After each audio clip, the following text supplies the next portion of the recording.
nicely in tandem. One wicket to fall thus far, maybe a bit of a giveaway from Bangladesh's point of view. Tanzi just the bat twisting in his hands and chipping it up to mid-on. And Mohammad Nabi took a fine catch.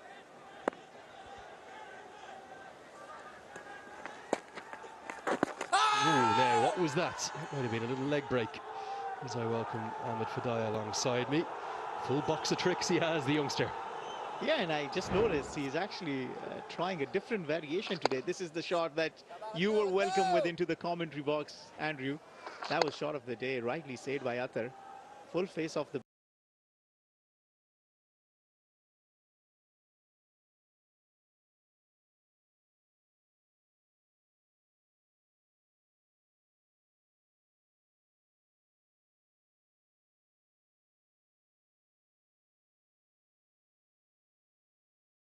Maybe the thought process from Hashmatullah Shahidi and the sort of the brains trust we heard Mohammad Nabi talk about Rahmat Shah's impact on that big wicket, the wicket that blew the game open, is get the seamers on in that second power play and try and sort of squeeze Bangladesh, bit of old school style. So into power play 2 we may see Gulbadin, Azmatullah Ormatzai come in. End of the first power play probably belongs to Bangladesh. It's 59 for 1.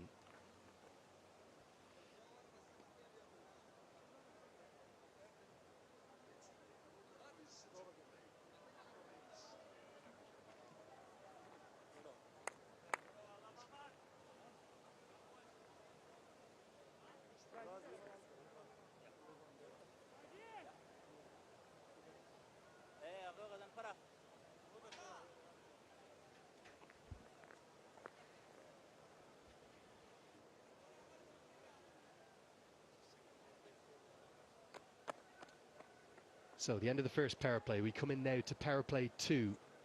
So 4 fielders allowed outside the 30-yard circle, and immediately Hashmatullah Shahidi does do what we were just talking about, Ahmed. He's going to go to his medium pacers in these middle overs. Lots of clever change-ups you'd expect as well, with the pitch proving maybe a little bit lower on the bounce side. Gulbadin Naib into the attack. 2 in the deep on the leg side, 2 in the deep on the off.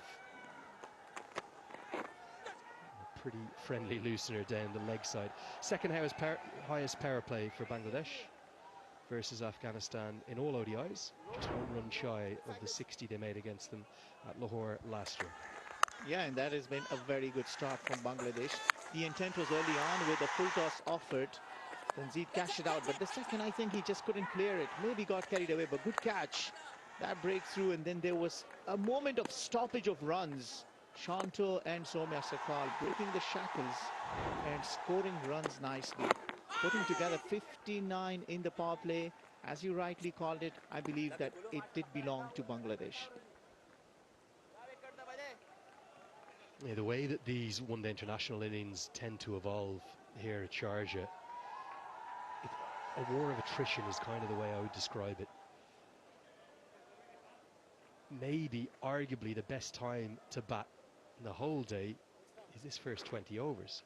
The 2 new balls kind of skid on a little bit, are nice to score off. That's why Afghanistan went to taking pace off the ball. I even think Gulbadin here will bowl lots of cutters. 233, isn't it, the average first inning score here? Many will have watched the game the other day and thought that 235 wasn't going to be enough. It proved enough, and then some. See, that's a very valid point you brought up about the wicket, how it behaves in Sharjah. The first 20 overs and then in between, the character of the wicket changes altogether. We saw that in the second innings when Afghanistan were bowling. From a position of strength, we talked about that. 120 for 2, and then another 23 runs and all 8 wickets were lost. So that is absolutely spot on, that you need to know which patches inside the game are that you can score runs at. Probably the first 20 overs and maybe later part of the innings when you come and bat second, you need to be very careful that you don't give wickets and keep your wickets towards the last 15 overs, because what happens is after 35 overs of a game in the second innings, when there's more dew and it is more wet, it then starts to come back onto the bat nicely. So you can score runs if you have wickets on this track, if you're chasing a total. Definitely don't want to be chasing more than 250, and we heard Shahidi say that at the toss, didn't we? Didn't want to allow the Tigers to get anything more than 240. There's obviously plenty of talent in the Afghan batting lineup, but he wants more runs from his top order. And then there's that Rashid Khan effect in these middle overs too. When will they choose to use him? Well, when will Shahidi go to his trump card?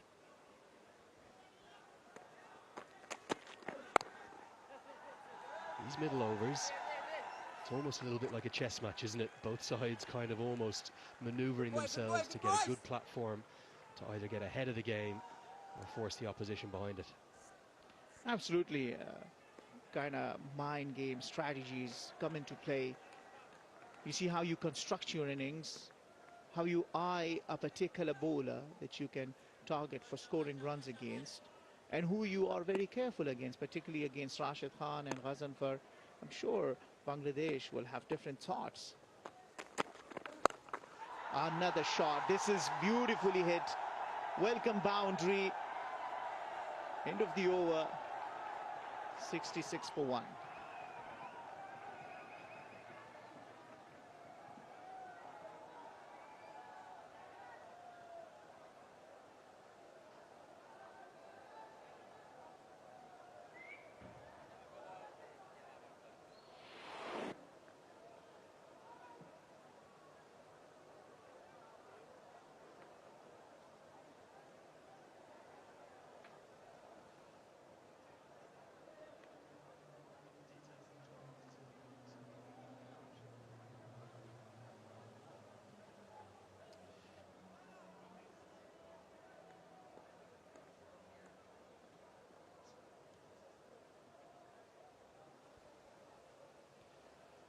So we'll be seeing now from both ends.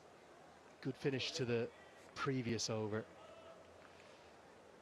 So that's the manager up at the top. But look at the young men, the fresh faces down at the bottom. That's the Afghanistan under-19 team. Now they'll come into action here in the UAE on the 29th of November. That will be in the men's under-19 ACC Asia Cup. And that will be played here in the Emirates. And the opening fixture of this Asia Cup, the under-19s, will be Bangladesh against Afghanistan. And that's the defending champions, Bangladesh, remember. So the youngsters, they'll be coming into action. And the scale of talent being produced across Afghanistan right now, quite remarkable. Yeah, one man out in the field playing who will be also joining him is Ala Muhammad Ghazanfar. Was only 18 years and 230 something days. So yeah, future stars of Afghanistan. Yeah, if you're wondering where that will be played, that will be not just here at Sharjah, but also up at the Dubai International Cricket Stadium as well, from the 29th of November through to the grand final on the 8th of December. One thing that both of these sides have benefited from hugely, the Asian Cricket Council pathways, the ICC pathways are exceptional as well, but all the Asian sides are getting such benefit. Under 16, under 19s, men's and women's cricket all the way throughout the Emerging Teams Cup, which obviously Afghanistan know all about being champions of for the first time. As Omar side beats the outside edge. And there's just a question, because there was a noise. It's the most delayed appeal you could ever imagine. They're having a long think about it here. Timer is on this big screen, 5 seconds behind us. Counting down, and he's going to go for it at the last second.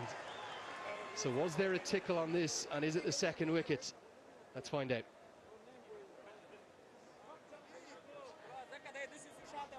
TV umpire's a director. We have a play review for caught behind. The original decision's not out. I've checked the bowler's feet and his fair delivery. Can we go to front on when ready, please?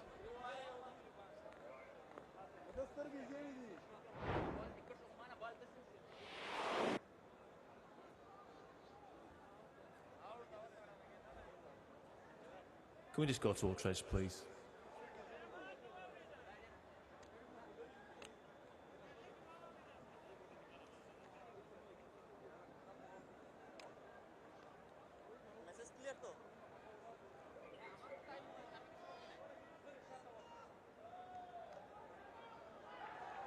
There's clear gap between bat and ball. Hassan, you can stay with your original decision of not out. Stand by. Well, Afghanistan convinced themselves, didn't they? The correct decision that was correct on the field and then emphasised off the field. I think what we saw, Ahmed, was maybe just a little tickle of his back pad with the bat, because there was a noise through the stump mic. That's what convinced Shahidi to go upstairs. You look at the wicket-keeper. Wicket-keeper was very clear. He said, I did not hear anything. How about you guys? Hashmatullah Shahidi looked very pumped up. He thought that he heard that noise, as you rightly indicated, coming off the pad. But it's small margin. Sometimes you just want to go. Afghanistan haven't been good with the reviews. In the previous ODI, they burned their 2 reviews, and once again, straight away, the first review's been burned. I think you'll just see it here. If you keep an eye on the back pad, there was something, whether it was almost after the ball had gone by. You can just see there, I think there's a little flick of that back pad, maybe with the inside edge of the bat.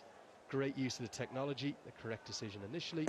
And Afghanistan have burned one of their 2 reviews for this innings, much to the joy of the Bangladesh fans there in the background. Yeah, those ACC structures, they've been hugely beneficial for all of these Asian nations, putting them, you know, right up there. It's been a big part of Afghanistan's development.